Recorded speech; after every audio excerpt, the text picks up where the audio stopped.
Hello, everyone, for OneWrestling.com. This is Bill Apter speaking here. Boy, you talk about legends. Randy Rose, welcome to OneWrestling.com. Well, thank you, sir. You're also a legend in my mind, too, Bill Apter. I thank you. You know, Captain Lou Albano, you say, you know, I'm a legend in my own mind, brother.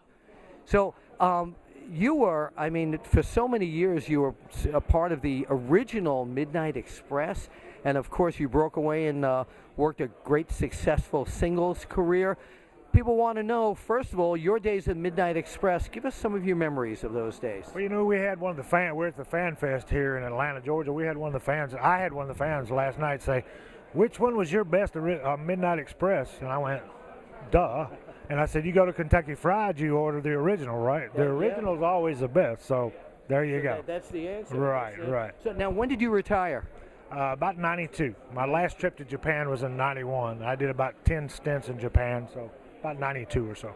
Now, did fans over there talk to you about the Midnight Express too, even though you were there without the Midnight Express? Oh yes, definitely. As you know, me and Dennis, when we hooked back up back in 87, 88, and 89, we went on to win the AWA World Championship belts. Yes, yes. And you did an article on us on the front page. Thank you very much. You're very welcome. First time I ever made the front page of a magazine. Well, that's great. You're very welcome. Yeah, and that was pretty good too. And then we went into the WCW and had the hottest ever, even the fans around this area, hottest angle that they ever had in the WCW. Midnight versus Midnight. Midnight versus Midnight. It was pretty good, and it drew a lot of money. I don't know what happened with that, but, you know, we won't. Now, how would you compare the managerial skills of Paul Heyman versus Jim Cornette?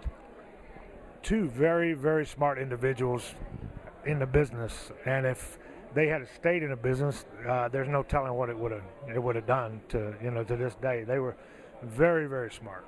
So now you retired in '92. Tell us what you started doing then and what you're up to these days. Yes, these days I have my own business where I'm selling automotive equipment, classic car shows, and I go around to places like Pigeon Forge, Daytona, Charlotte, and I'm doing that.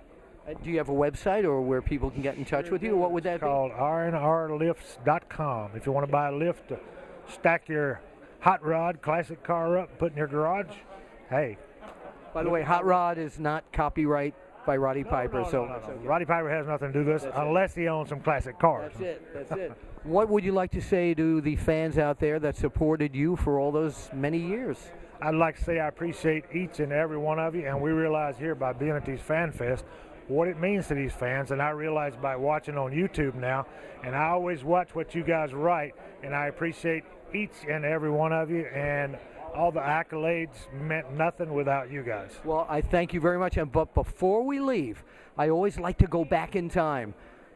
Your Midnight Express against the other Midnight Express tonight at the Omni. Randy Rose, tell us why your Midnight Express, right into the camera because they're watching, is going to beat them. Tell you why. Just like I said, you don't go to Kentucky Fried Chicken and order the new stuff. You order the original. The original were best. The original were the good guys. We were the best, toughest, biggest, and meanest. So nobody was better than the original. You're going to get them tonight. There you go. At the Omni. We'll see you at the matches. The Omni. At the Omni.